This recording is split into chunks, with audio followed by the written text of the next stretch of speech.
Okay, so what does that mean if you're a learner? What does it mean to actually start earning these badges?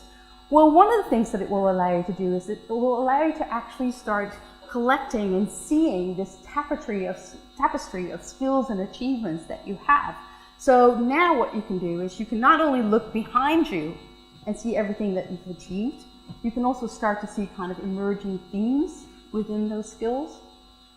And what you can do is you can actually start to strike out into the future. You can start to use the badges not just as a legacy of where you've been already, but you can also start to strike out for other badges that actually become like your way markers that you strive out for. Now, what does it mean for if you are working in an organization that starts to issue badges? A school, training organization. It basically means that you don't no longer decide kind of what the linear path is or what the set of hoops are that people have to jump through. What you do is you actually create these various places that people can go, various badges that people might go. And then it's actually the learner that decides what their pathway is. And so somebody doesn't always have to start at the bottom.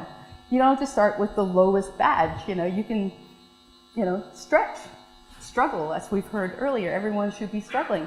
What does this mean for the universities and schools? If we kind of look at these open badges as a type of currency for learning, then it feels like suddenly everyone's got a license to print money.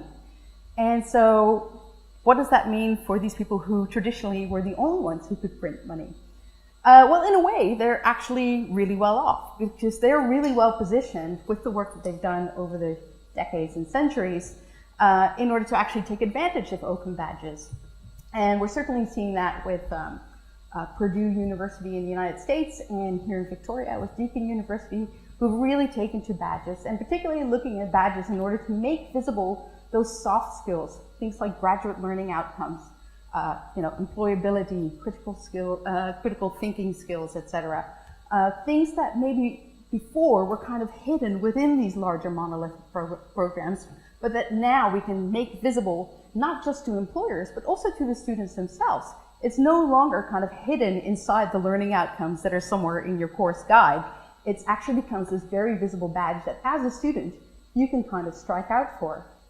And in fact, there's some interesting work that's been done in Scotland looking at employers saying, what do you think about open badges? And although people are interested, they say, I don't know what the badge means.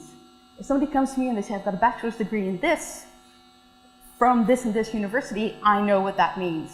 But if somebody says, I got 10 badges from this MOOC and this other MOOC and from this training provider, then I don't know what that means. And so there's a bit of work that needs to be done there around trust networks and for those trust networks to kind of grow again.